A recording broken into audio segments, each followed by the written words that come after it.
Kopi. Kalau yang sudah, siapa yang sudah? Ayo, satu aja. Kamu tadi belum. Siapa namanya? Sebelahnya ini siapa? Kamu udah? Udah?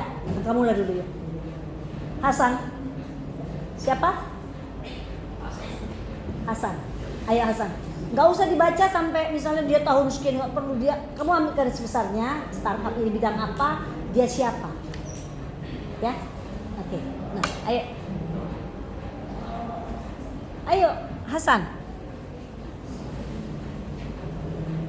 Ibu kasih tahu ya, jangan ada yang pemalu, ya. Kita belajar kan?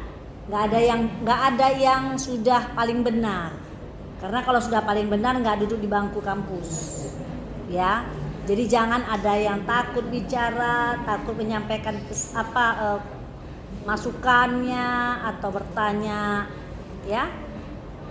Nggak ada satupun di sini yang boleh merendahkan teman. Ayo Hasan.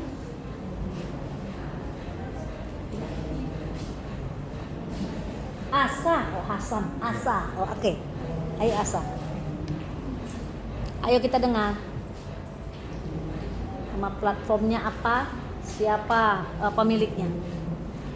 Nama saya Yuni Palestina dan 23510085. Di sini saya mengambil yaitu perusahaan Cherry yang merupakan merek milik PT Multidaya Teknologi Nusantara, perusahaan asal Kota Bandung, Indonesia. Perusahaan ini mengembangkan solusi teknologi manajemen budidaya ikan berupa mesin pakan otomatis untuk kolam ikan skala menengah dan besar. Startup akuakultur Cherry bergerak di bidang akuakultur, telah resmi mencapai status unicorn, telah berhasil mengumpulkan pendanaan Seri D senilai 200 juta US dollar. Oke. Berian. Ya. Jelaskan perusahaan yang mendapatkan startup dengan level unicorn, yaitu perusahaan Traveloka.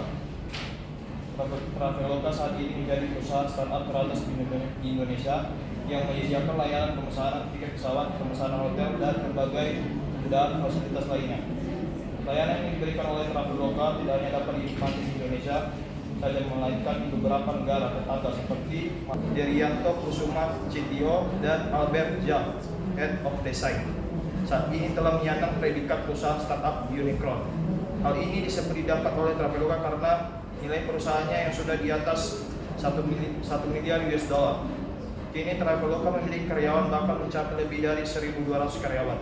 Tak hanya itu, Traveloka juga disebut mendapat pendanaan dari perusahaan asing yang total investasinya mencapai 6,7 triliun rupiah.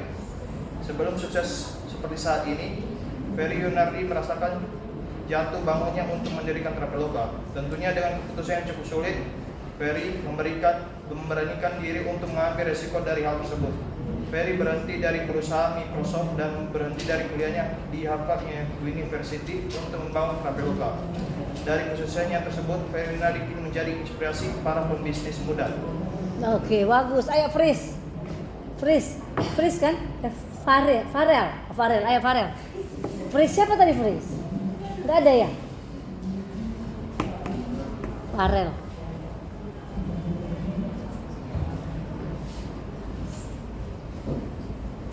Saya akan menjelaskan Grab.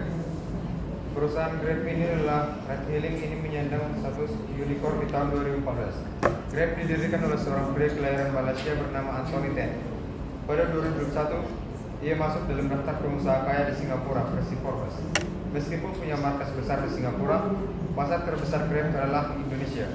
Oleh karena itu, Grab mendirikan unit bisnis sendiri yang diberi nama Grab Indonesia, dan kini telah berstatus sebagai perusahaan terbuka di Bursa Saham Amerika Serikat walaupun lebih populer di Indonesia. Ya, berarti dia bukan orang Indonesia, tapi melihat pasar Indonesia. Berarti pasar e-commerce di Indonesia sangat besar. Jangan diambil oleh orang lain di luar sana. Karena biasanya kita ini konsumtif nggak? Kalian aja mahasiswa aja suka beli-beli barang-barang pakai Shopee, Tokopedia, ya benar kan?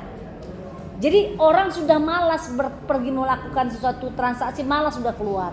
Dia mau di kamarnya aja, barang nyampe, tekan-tekan bayar, barang nyampe. Ya kan? Oke, satu lagi Yolanda, ayo Yolanda.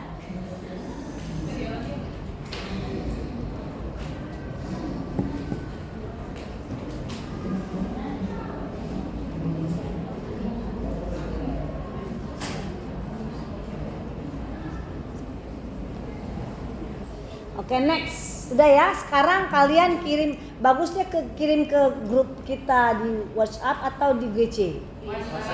WhatsApp aja, yuk kirimlah sekarang. Kirim sekarang. Yang nggak masuk sekarang berarti nanti udah nggak boleh lagi masuk. Sekarang dikirim, linknya aja. Tahu kan?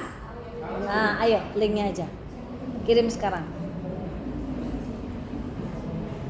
Oke, next kita masuk ke ruang lingkup e-commerce. Ya. Ruang lingkup e-commerce ini ada beberapa ya. Ada beberapa yang kita boleh pelajari. Yang pertama adalah itu ya, enterprise management. Ya. Apa itu enterprise management? Jadi enterprise management adalah salah satu kegiatan yang menghubungkan divisi-divisi yang ada dalam perusahaan dengan cara mengalirkan informasi dari satu tempat ke tempat lain melalui medium elektronik atau digital. Flow of information. Jadi divisi yang ada dalam perusahaan, misalnya perusahaan itu, misalnya divisi di perusahaan biasanya ada apa aja? Pemasaran, ya kan? Keuangan, kan ada ya di bagian keuangan. Apalagi? Bagian penjualan, bagian stok itu apa namanya? Persediaan. Ya kan, persediaan, ya. Nah, yang kedua adalah linking with suppliers, ya. Ini apa? Menghubungkan perusahaan tadi si PT ABC dengan satu atau keseluruhan mitra bisnisnya. Misalnya kalau mitra bisnisnya itu tapi secara elektronik, saya selesaikan dulu ya. Agar proses pemesanan atau pengadaan bahan mentah atau bahan baku produksi dapat dilakukan seefisien mungkin. Jadi perusahaan dengan satu atau keseluruhan mitra bisnisnya. Kita contohkan apa? Misalnya yang berhubungan dengan bahan baku. Misalnya perusahaan itu yang perusahaan dalam hal apa ya? Perusahaan apa? Yang dia mempunyai mitra bisnis sehingga mitra bisnis itu memperlengkapi semua bahan baku yang dia perlukan. Apa kira-kira contoh? Perusahaan apa? Indofood. Ya, bisa. Indofood bahan bakunya apa? Tepung. Mie kan dari mana? Mie dari tepung kan? Nah, dan tepung apa lagi bahan bakunya? Telur. Apa lagi? Gitu banyak macam-macam. Terus apa lagi? Kemasannya dalam bentuk apa? Iya. Nah, berarti perusahaan apa tadi? Indomie mempunyai mitra bisnis dengan penyedia telur, tepung, plastik, dan itu nggak mungkin toko kelontong dong, ya kan? Kan itu perusahaan besar. Berarti berurusan dengan perusahaan atau pabrikasi, pabrik tepung. Tepung apa misalnya? Iya, tepung terigu lah. Terigu. Kayak Maizena nggak itu ya buat mie? Enggak ya? Enggak ya? Oke.